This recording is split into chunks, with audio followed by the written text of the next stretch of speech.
Farm for Profit Podcast. Take a listen, have a blast. Farm for Profit Podcast. Learn about farming while having a laugh. Farm for Profit Podcast. Hey, listeners, welcome back to the Farm for Profit Podcast. This is Corey. This is David. Tanner? That's not on the teleprompter. Only David. What are you doing? Trying to mess us up? I was really trying, but you're on top of your game. You must have had all the caffeine this morning. I did. I had 2 cups of coffee. You brought me. Feel great. You almost brought me breakfast in bed. Well, yeah, we didn't have the eggs to bring that, but I did bring you coffee. I was also a little bit worried about you, so What? I just wanted to make sure you were getting. Why? Why were you worried about usually me? you were up by that time. It was 6:45. I was already showered and ready to go. You were not. I appreciate you caring about me. Well, you're our leader. We care about our listeners too. Would Yes. you bring them coffee? I would if I could. Okay, there it is. Find Corey. I'll get you a cup of coffee. Yeah. That might open a I'll can send of him worms. the Probably shouldn't have done Gunny's that. got the check, I think. Checkbook there. Yes, come to the AgXplore. Ask for Gunny. Stop mid-conversation, just He's dead like, in his track. uh-oh. What? Checkbook? That's not how this works. Company card. Listeners, we always want you to interact with us. Go leave a review wherever you're listening at. And you can also call or text us 515-207-9640. We love getting those. Haven't had a good voicemail in a while, so please send some of that in. That's right. Should we get right into it, though? I've got this stress ball. I originally picked Are this you up stressed? to throw it this morning. No, I'm not, but it Okay. is kind of nice having something in your hands. Yeah, I do. A little fidget thing. Yep. Yeah. See, this is why we never started our podcast. They just keep talking and Yeah. talking and All talking. right. I was trying to imagine if they were like staying in the same room in bunk beds. That's what it kind of sounded like. Pretty close. Yeah. Dibs on top, bunk. Did you touch my drum set? All right, I'm going to get into this. Brennan, did you touch my drum set? Today on the Farm for Fun show from the 2025 Commodity Classic, we are at the AgXplore booth, and we meet up with a Canadian that has been doing all of the ag media channels. You can find this guest content in news, podcasts, XM radio shows, and more on RealAgriculture.com. Please welcome the founder, Mr. Shaun Haney. Yeah. Awesome. Hey, it's great to be here, guys. This is pretty cool. God, I wish I had a voice like him. He's got a great accent, He great is? Canadian accent. It's like great Canadian pretty much North Dakota. Oh, man, you just ripped that off my head. Holy cow. The ladies love it. That'll be a good one on, dude. Tanner just about pulled my... It was just, I was just saying thank you for all the work you Welcome do. to the show, Shaun. We met in person. I followed you for a long time, but we met in person last year at Commodity. Yeah, it was a Houston. year ago this week. Yeah. Yep. And knew you'd probably be back, and knew that we wanted to have you on in person and not virtually. As you know, with all the content you do, it's always better in person. Absolutely. So, Where have you guys been? We just got back from the Custom Harvesters event where operators from across the country couldn't stop talking about Steinbauer performance modules. Yeah, they're seeing up to 25% more power, better fuel efficiency, all with smarter injector duration and not altering the rail pressure for safe and reliable performance. If you're looking to maximize your machine's potential, go to steinbauer.us and tell them Farm for Profit sent you to get yours today. but this is a Farm for Fun show. We want to learn about Shaun. We want to go all the way back to little Shaun and learn Really? about, did you grow up in Canada? Did you grow up in ag? I did. What was that like? Yeah, so I definitely grew up in agriculture and grew up on a seed farm in a place called Picture Butte, Alberta. Feedlot capital of Canada, 5th largest cattle feeding region in North America. Also, we had a seed business. Family was historically in that seed business, and I was definitely the most unmechanically inclined farm kid in history. And I will challenge anyone. Unmechanically inclined. Like, yes, brutal. Like, it drove my dad crazy. So it's kind of no surprise for a lot of people. I probably ended up talking for a living instead of pulling wrenches. But yeah, it's sold all that land and the farm in 2019, and full-time doing the media thing. Full-time farm broadcaster now. So did you get yelled at for holding the flashlight in the wrong spot? Oh, like I have never changed the oil in a vehicle. What? Wow. I'm serious. Like I have no interest in mechanics. He might have softer hands than you, Tanner. Oh, shut up. Well played. Well played. Yeah. Wow. So you sold the farm. Was that your choice, or did you have like siblings at all? No, I was gone so much. Like Yeah. yeah, so I didn't have any siblings that were involved in it. But I was gone so much traveling across North America doing the real agriculture thing. It got to the point where it was like, what are we actually doing here? Yeah. So I worked up the courage to talk to my dad about it. It was like, you know what? what if? It took me 6 months to get, to work up the nuts to do it. And he was like, oh, yeah, let's call the realtor. I was like, man, I've been stressing about this for 6 months. And like, yeah. So we went forward with it, and so happy that I did, because this is my calling, this is my passion, this is what I love to do. So, Did you use an auctioneer or did you list it? we used an auctioneer. Oh, ding Yeah. dong. Oh, sorry. The equipment was auctioned, and we did a private sale with a neighbor. Oh, Yeah. Because Best of both worlds. Yeah. Yeah. of both worlds. Yeah. So yeah, this consolidation. It's I'm an I had to example. ask because Dave's an auctioneer. Really, he sells land. Oh, Yep. nice. Have you ever Are you sold anything in licensed? Canada, Dave? I have, so I've won the Western Canadian Agribition, so up there. Whoa, Get- that's a big show. Get up to Regina. They have a contest. I've sold bison in Canada. I've Bison? sold equipment, and I've sold the chuck races. So chucks are huge in Canada. So Yeah, I could Chuck sell the wagon? different. There's no small chucks like Missouri has with Chuck Weldon. It's No. all- These are full scale chuck wagons. Full scale chucks. Yeah, they got a stove you throw in. They've got there's outriders, right? It's a It's whole big. thing. It's if big. you've never been to the Calgary Stampede, you gotta go. It's like the NASCAR of Canada. A lot Absolutely. of people have told us we need to go to Canada, but we've never really been invited or had a great reason. But I've never sold farmland in Canada. Can you? I mean, I get licensed somewhere. I know enough people. We're pretty open to that kind of stuff. I'm sure you could do it. Yeah. Make it happen. There's a lot of land in Canada. A lot. And it's worth a lot too, and growing. Is it? Yeah. Really? Yeah, farmland values have really been increasing in Canada. Like, if you look back to like 1990, there's probably is not a better place to put your money than farmland. Let's be honest. Like, really. Hashtag land guy. No free ads. No free ads. Like, besides like maybe being the early days of crypto, Yeah. like, Yeah. Farmland's been the place to put your money, which is why there's so many people outside the industry that are interested in putting money into farmland. And because you it's decided to sell it. I know. Yeah. So do you think you'd ever go back in and buy some? Maybe, maybe sometime. Mm-hmm. Yeah, maybe, possibly. I definitely not to operate though. No, not to operate. Yeah. Sure, as an investment. Yeah. Yeah. Well, I think it's been a great spot. It's going to be curious with some of the concerns about farm profitability, where land values go here in the next little while. But I don't know. I'm not. A lot of people always think back like the last 20 years. If you had said, "Oh, how much higher could land go?" Yeah. Right? How much and you stayed out of that market for that period of time because all you could think about was the 80s. Oh, the 80s are coming back. Oh, the 80s, the PTSD of the 80s. Yeah. Boy, you missed out on some of the greatest wealth creation that we have seen in the U.S. and Canada for generations. Yeah. And I don't know if we'll have another one like that. But it's easy to say. We always say that, right? I know that's the That's problem. what we always that's say. the problem. We're still waiting for the Commodity Classic deal. Last year we had the big wealth management Commodity Classic deal with farmland. This year we're just waiting. It's coming. It's coming. You got to talk to the right people. That's just like the most bland. You can't even go into details. Can't even go about that, into David. details, but every year at Commodity Classic, okay, 1 year so far, but every year we're going to put a big deal together. You were not mechanically inclined. Yeah. At what point did you know you did not want to come back to the farm? So I never thought I was going to. So I graduated from university, and what I was actually planning to do was go to law school. Ah. And so I went back to the farm to work for the summer. I was going to take my LSAT, and all of a sudden it's like one of those deals where it's 2 years later.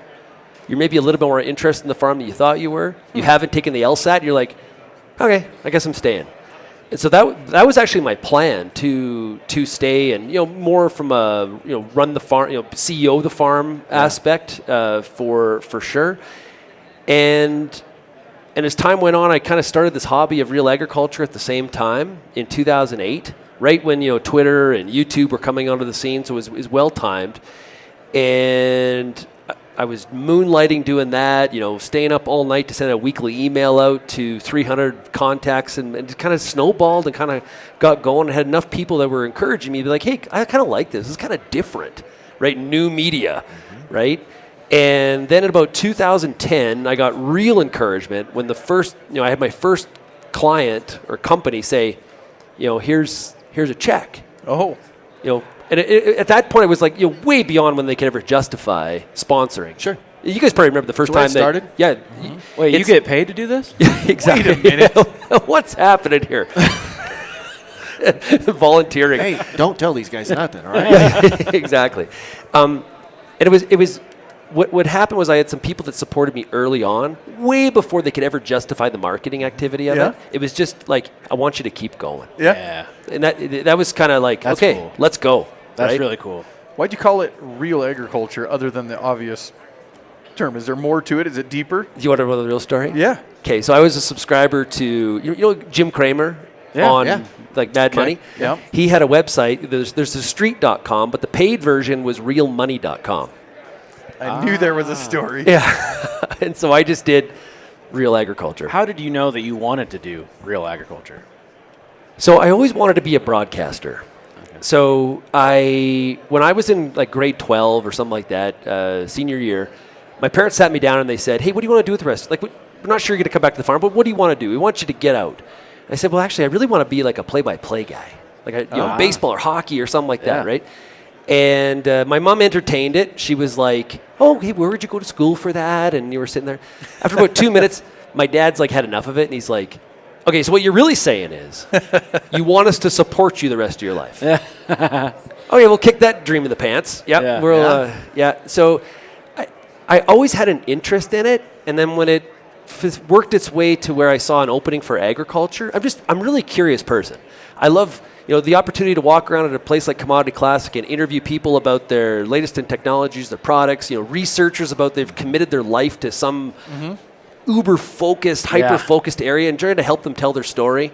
That's really where a lot of the interest comes from, is just being curious and being part of some of that storytelling. A lot of cool things here to think about, too, especially if you're even in agriculture. I just walking around with Corey, like, what's that do? What's this do? How about that? What's that for? What's this? Yeah. I mean, just you can be in agriculture and ask a lot of questions, too. Well, that's the thing. It's so diverse. It's so vast and wide. Like I've been to Agritechnica a couple times in Germany, right? That blows your mind. Like, imagine this building, and there being, I don't know, about 22 of them. Holy crap. Yeah, I heard you'd never get through it. We hoof it hard for about 4 days, and we probably see about 60% of the show. Holy crap. Wow. And then I heard who was telling us if you go to one booth, they just start throwing you beers, the taps are on at 7 a.m. Oh, really? Yeah. You guys are crazy. Well, it's Germany. It kind of goes with goes with the territory. So when you describe real agriculture, how do you describe it? I describe it as an agricultural media company, or sometimes ESPN for farmers. That's how I describe it to a lot of people outside the industry, for sure. It's kind of morphed over time. Like, I would say it started out as, kind of bloggy, like, if that means anything to you guys. But over time, it sort of developed more into where we're a little bit more like doing a lot more news and insights. And, that was kind of my natural. I'm really interested in things like ag policy and trade and economics and those kinds of things. So it's had different iterations over the history of time. But I always like that it's ESPN for farmers. So are you making all the content, or do you got a team that's helping you put it together? We got a team of 11. Nice. Yeah. So now, not all those people are in content. Some people are in admin and sales and programming and stuff like that, just like you guys are developing. But about half that team is in content. Spread across Canada. I do a lot of the coverage of stuff in the U.S. That's what I'm doing more and more. But it's been kind of fun to build. Like it's been exciting. Yeah. See, if you spend Are you okay? I think I swallowed a bug. I don't know why. I swallowed a fly. I hope we caught it on camera. That is fantastic. I was like, it's coming. If you could just watch it coming. It's like right in the back You're of my like, throat. Shaun, I'm really choked up. Now let's see how professional he is. Does he remember the question? I do. So 50% of time in the States and 50% maybe in Canada. Yeah. What's the things that are different about the two? Like, what does America think? Like, what's Canada's America's hat? Something like that, right? or like, what does Canada think about America? What are we missing here that is like behind the scenes? Well, I bring greetings from the 51st state, I guess. Oh, 50. Yeah, right. Yeah, fair enough. I would say I spend a lot of my time explaining Americans to Canadians and explaining Canadians to Americans. That's pretty much the liaison. Yeah. I'm the unofficial ag ambassador for Canada. He's an interpreter. Yes, Canadian exactly. concierge. Well, here's Nebraska's ambassador right here. Yeah. He lives just close enough to see how good corn's grown in Iowa. But yeah. runs the philanthropic arm into Nebraska. So Sorry to cut you off. is there like unknown quarrels between the countries? I think there's gaps. I think Canadians think they understand Americans more than they really do. There is differences. I think that obviously Canadians do know a little bit more about Americans than vice versa because we get a ton of U.S. media, right? Like if people turn on the news at night, they've got obviously some Canadian options, but there's all of the U.S. options. How many of you are watching nightly Canadian news? No, exactly. Didn't know you guys had news. Yeah. What's the latest on like what's going on with maple syrup harvest? And I was getting ready to say Mounties, don't you? Right? Yeah, we have Mounties. Yeah. So I think one of the main differences is size. Like there's a 10 times factor. Okay. Usually you can use a factor of about 10. There's 10 times. The U.S. industry is about 10 times the size of the Canadian industry. Wow. It's a big sports guy. Yes. Hockey. More? No. Yes. It would be like number 3. Really? Yeah. What's number 1 and 2? College football. Oh. College football. If U.S. I get college football. yeah. If I get so into it that when the season is over, I'm always a little bit thankful if I get my life back. So it becomes a real. Whoa, you okay? What? I think I hit him. What did you? We're falling apart over here. Our clips are going to have nothing to do with your conversation. I just dropped a foot. It's just going to be these two Looney Tunes. Yeah. That was really I'm good. sorry. I brought a professional team to this interview, and they did College not football. show up. What did he say? He said live is always better. Than Yeah, live is always better. in Do person. you bet? No, I don't. Because you know what? I know myself well enough. I would be a degenerate gambler. Yeah. I stay away from it just because of that. Now, if I'm in Vegas and we're at the sports book, I will play, but not on an app and all the time. I just know that I would be like in way too hard. Yeah. So I get into it so much that if Reese Davis was sick one morning on College game day and they needed somebody to step in, I'm like, You could do it. I could do it. Do you like the addition you of? got to stay prepared. If that's the opportunity I that love pops it. up, you got to be Yeah, ready. yeah. Do you like the addition of Pat McAfee So on when College game day? Yes. Awesome. When it first happened, I was like, I don't know. This is weird. It's not going to fit. They're kind of shoehorning this in. Yeah. He has been an exceptional addition to the show. Yeah. Now, one of the questions I have, though, from a formatting perspective going forward is, do they go too over the top with Pat? Like, there's some times where they are 10 minutes into the program and we're still getting the crowd to chant. Like, I think the addition of Nick Saban has been even better. And the more they get him comfortable with doing that job, which he was at the back end of the season, dude is a great broadcaster. Yeah. Great broadcaster. Some of when he first came on, his faces towards Pat was when Pat was going crazy. It was awesome. One of my favorite McAfee moments on game day is when he did the backflip into the river at the Tennessee game. I can't remember who they were playing, but there's always something he's got going in that big belt buckle. None of us brought our. I need a smaller belt. It don't Well, work. congratulations. That's good. It don't work. Yeah. What's the Congratulations. what's the scope? Well, usually it's if you need a smaller belt, that's a sign of the old belt was too big. So congrats. Can you walk us through the scope? Can you tell us every show and everything you do on Real Agriculture? Really? Yeah, can you? Oh, I do a daily show on Sirius XM on Rural Radio 147. Okay. That's number one. So that's an hour a day. I do a daily hit on RFD TV as an example. I don't know, sure. Also, I appear on some of the other publications, like news talk programs, like U.S. Farm Report, and do stuff like that. Agri Talk on a weekly basis.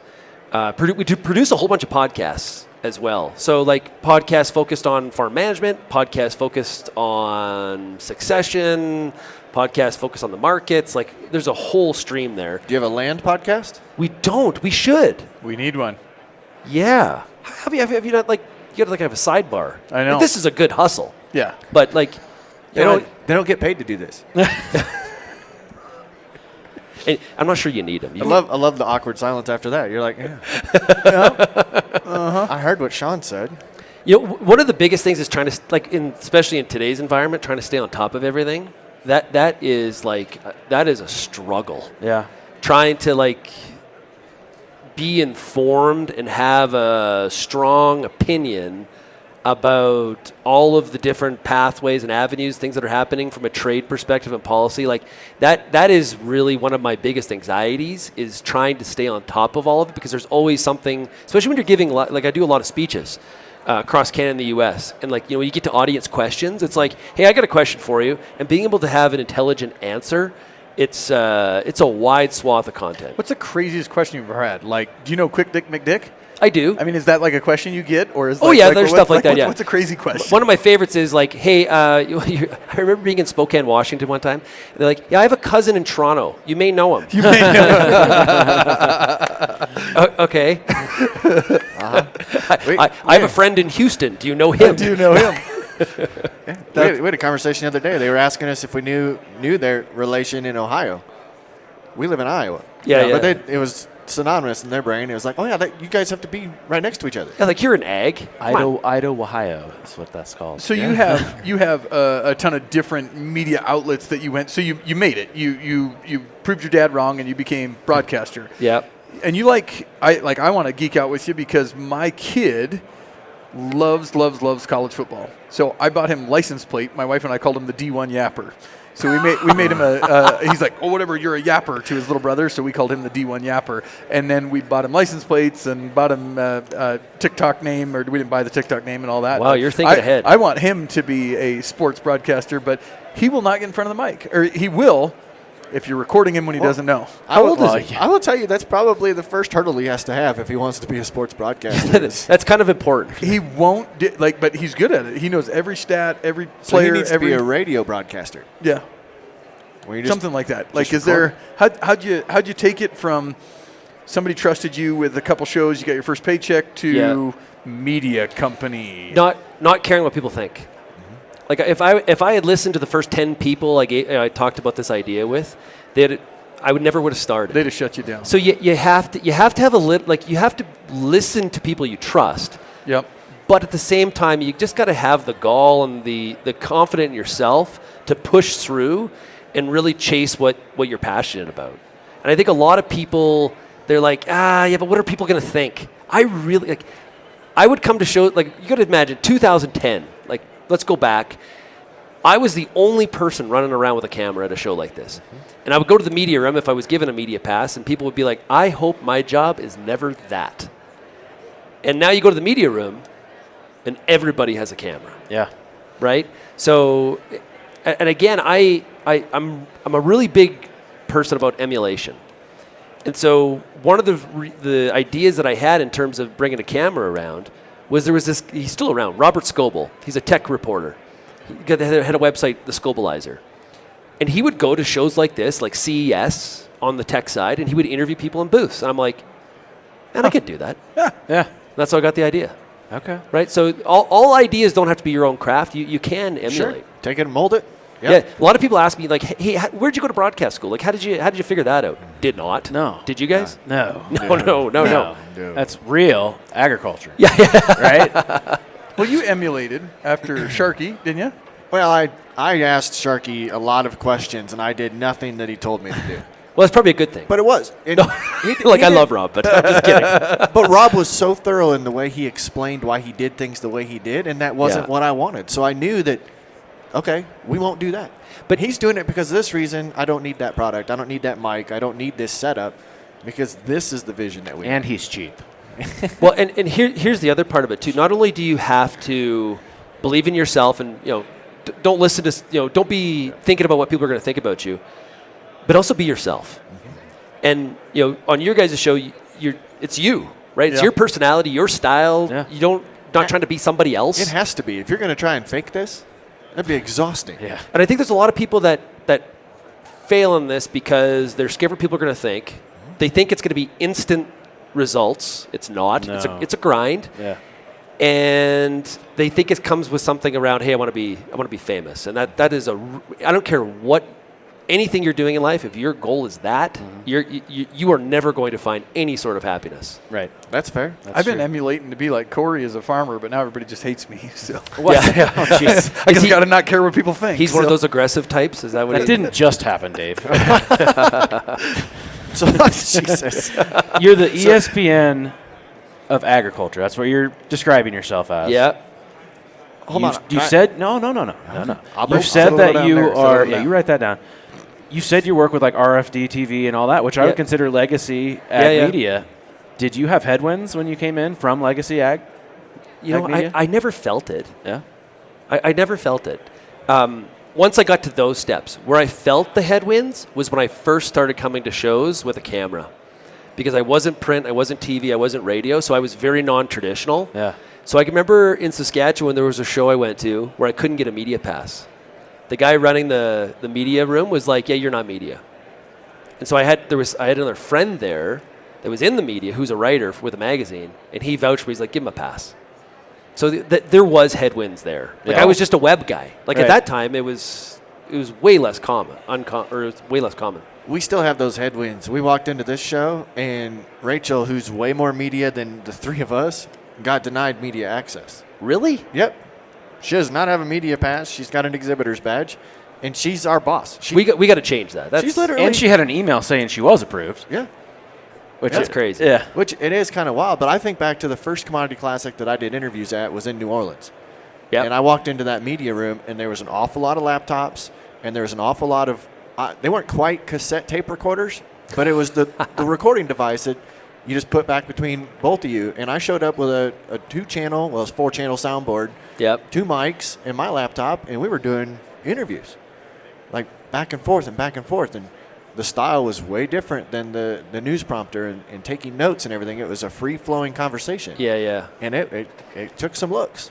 Yeah, you get, like, as far as I'm concerned, if you guys aren't media, I'm not media, right? Like, Out of all the, we've done some 400 interviews, so you've probably tenfold that. What's the coolest one you've ever done? The coolest interview? Man. That's such a hard question. That is a really, that is a hard one. There's got to be one that sticks out, like somebody was crazy. I don't know. So like an example that I always give, because we do get that question asked quite a bit. I go with the type of guest that we had at the position we were at the time. And we had a former FBI director on. Oh, wow. And he talked negotiation strategies. We were able to get him to correlate his history in hostage negotiations to how farmers can negotiate cash rent leases. Oh, my goodness. And but at that time, it was badass because we were a year and a half into this. We're like, this guy's going to be so boring. He's an FBI guy. He's going to be so serious. It was one. I think it's that's one of the cool. best. If you want to go back and listen, that's the coolest. Now that's not the most downloaded. That's not our most popular. That's not the ones that we laugh the most on. But it was so impactful at that time. The caliber of guests that we got and the content that we put out.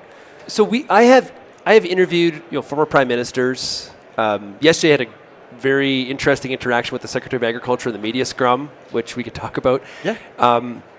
But I think the ones that I remember the most, or I feel the most like value out of, are some of the researchers we get to talk to. We've all been to a seminar, and this person spends their career studying a bug or a disease, and they are laser focused. I'm talking about 1,000 things a week. I have my attention span is I could not imagine committing a career to a topic. Yep. Right? And being able to talk to them and help them tell their story and the value that they are creating for the farmer and the return at the farm gate level, I think those are the kind of experiences I've enjoyed the most. Do you know what a fragipan is? No. We didn't either. But we met a gentleman. AgX helped do the research and put products together to break up the fragipan, which is basically a thick layer of clay in parts of the U.S. 50 million acres. 50 million acres worth, and annual ryegrass helps break that, so they can roots can't go through it, water can't go through it. Wow. But that researcher, his entire life, he's been working on the fragipan. Dr. Murdoch. Yep. That's incredible. And he's half retired, but he just couldn't give up on it. He wanted to break the fragipan. Yep. Yeah. His entire life's work. And I'm just happy that it culminated in the fact that they did it. But I agree. Those conversations are super cool. And I give them all the props. That takes a ton of focus. Focus I do not have. And that was probably one of the realest, just reality setting into me when we were interviewing him. Like, this is a big deal. Like, 50 million acres. They're figuring this out. And this guy's devoted his whole life. He's 80-something. And he got to do that. He finally got that, and man, that's some cool stuff. Have you guys had odd experiences? Because I've had some odd. I actually remember more of the odd circumstances more than like my favorite ones. Like it was the first time that Tom Vilsack was Ag Secretary. Yeah. Here's an example. And I knew I was going to talk to him because it was the first NAFTA renegotiation. Things are heated between Canada and the U.S. when it comes to milk trade. And I knew I was going to interview Secretary Vilsack. And so I always have like these icebreakers planned, right, where you're going to. And he had done, when he was the governor of Iowa, he had done a Canadian sketch comedy show where it was called Talking to Americans. And there is a clip of Secretary Vilsack saying, "Congratulations, Canada, on getting the 24-hour clock." It's hilarious because he's like not exactly like he's a pretty straight-laced guy. And so when I met him, we had to walk probably about 100 yards to where we're going to do the interview. So as we're walking, I'm like, "Hey, I wanted to chat with you about this." And I mentioned it to him, and he's like, "Yeah, I don't remember that." And I was just like, "This is awkward. We got another 50 yards to go." Like.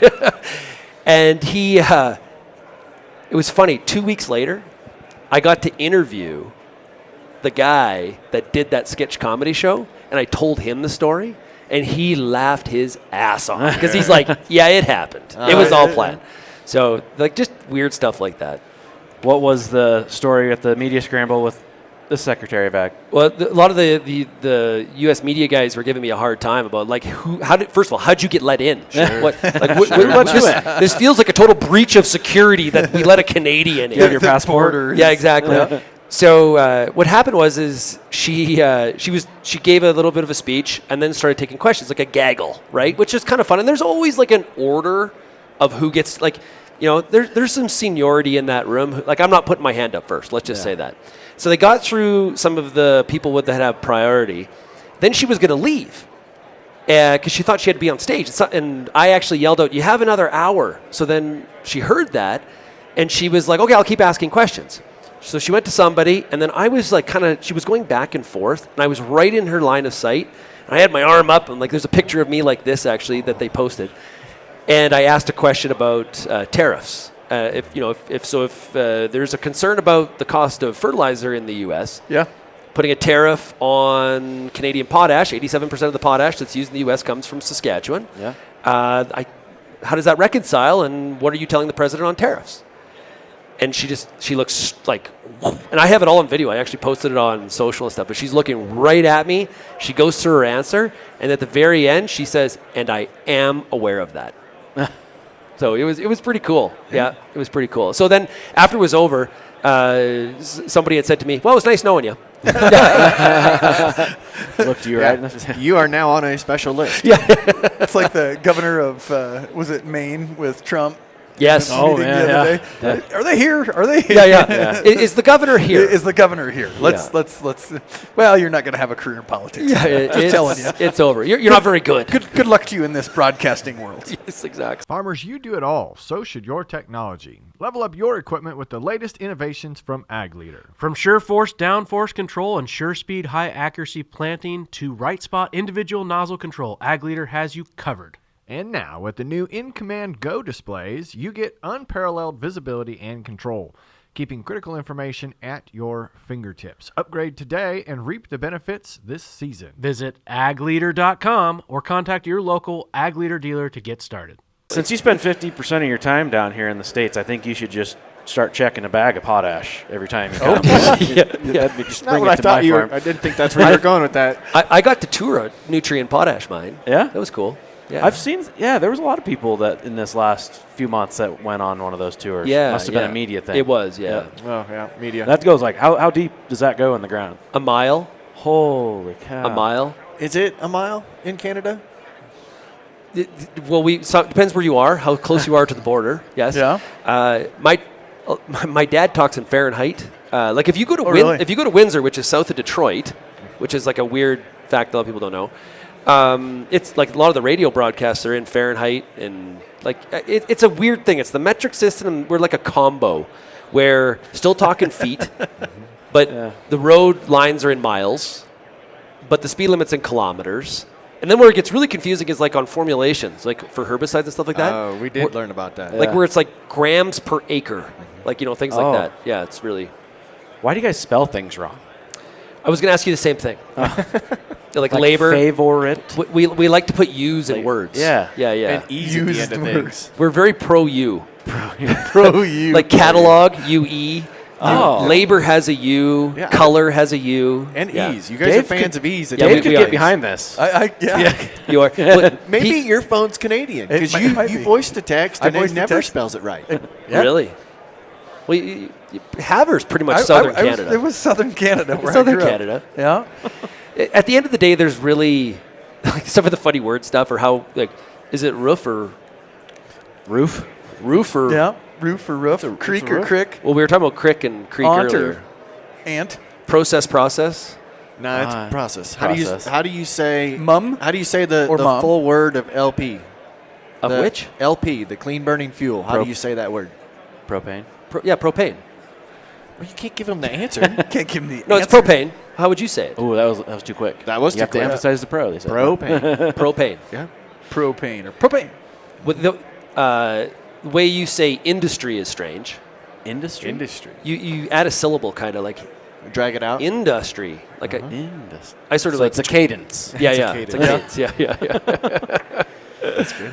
What else do you got going on here at the show? Just doing a couple live on locations of our show, and just meeting with clients and walking around. And yeah, this is always one of the highlights. Like I really like this show. Always enjoy going to CattleCon, the NCBA meeting that I actually missed this year, which was I had some other stuff I had going on. But I actually have not been home in my house in Lethbridge for 6 weeks. Wow. I have been on a run of travel. That's hard. Yeah, well, it's not fun. Once you use a hotel laundromat a few times, you're like, this sucks. Yeah, this is not fun. But yeah, I've been traveling a lot lately. So what do you get to go home to? When do I? No, what? As in, Wife, kids. Oh yeah, family, cattle. my wife is our kids are all out of the house, so we try to spend about as much winter as possible in sunnier climates because we both hate cold naturally. We have 2 boys that are in North Dakota going to school playing college baseball. One's at Bismarck State, one's at University of Mary. So we get to North Dakota quite a bit. And then our daughter is at University of Alberta in Edmonton. cool. Yeah, so all the kids are out of the house. It's weird being an empty nester. It's very strange. Are any of them interested in taking over the broadcasting role? I've been trying to convince my daughter as much as I can. She has all the, you could just see it. Like, she has all the tendencies, the skills. Doesn't know much about agriculture, but you can learn. Yeah. She has this ability. She wants to be a teacher. I may win in the long run. Great. No, that's awesome. I mean, you mentioned that you got a succession planning podcast. On your network. It's real. Like, we legitimately have to figure out what the succession plan is for these media companies that we build. It's not just for farmers. Right. Yeah. It's any small business. Yep. You know, I joined a business peer group, which I encourage any entrepreneur to do. The one that I am in is very cross-industry. So there's people from the oil industry, there's people from textile. Really? Like, it's cross. And what you learn is that all the problems that people deal with, like when we talk about farm management and the succession and all the challenges, those are not really farm-specific issues. Those are entrepreneur issues, right? And so they're just common challenges. Absolutely. No, that's kind of neat. So it sounds like you like Diet Dr. Pepper vanilla. I love Diet Dr. Pepper. Do you know there's 0 calories in Diet Pop? There's 0. I know. Yeah. That's why I drink it like it's water. Yeah. I'm sure at some point that part's not good for you. Rachel didn't know this until the other day. So. You thought there was calories in 0 in Diet Pop? She just didn't know. I just don't think she ever thought about it. Yeah. It's just like there's only 10 calories in a Monster, which also means you can drink as many as you want as She's well. been experiencing all kinds of Until new your heart life explodes. lessons. Yeah. No, that's kind of neat. I love at the airports how they have those machines, those dispenser machines now, where it's like there's like 16 different versions of a soda. Yeah. Like that's pretty cool. I need one of those in the office. I like that for iced tea. I like iced tea, and then sometimes I like the flavor that you can put into it. So a peach or a strawberry or whatever. Dave would do the same with a lemonade. Lemonade, yeah. It's one of the things I love, what I would call American iced tea, where there's no sugar. Like, it's just plain iced tea. I love it. Yeah, that's good. Is there anything big coming down the line you can tease that you're working on? Oh, I'm really trying to do more and more. I'm really enjoying the opportunity to speak to audiences, like doing keynotes and things like that.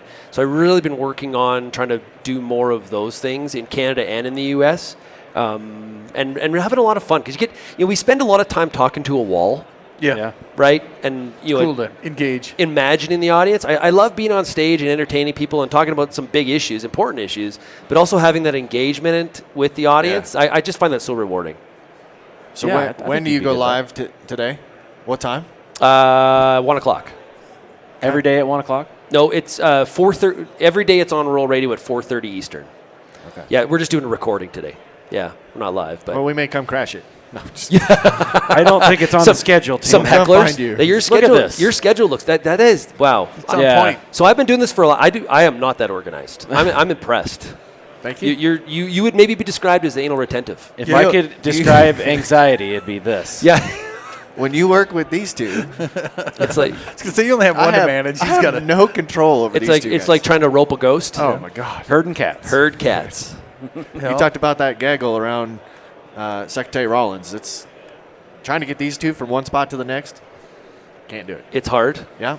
Gaggle. Just send them on their way, and hopefully they find it. Right? Isn't that a dumb word? Gaggle of gals. We'll go find Gaggle of geese. Yeah.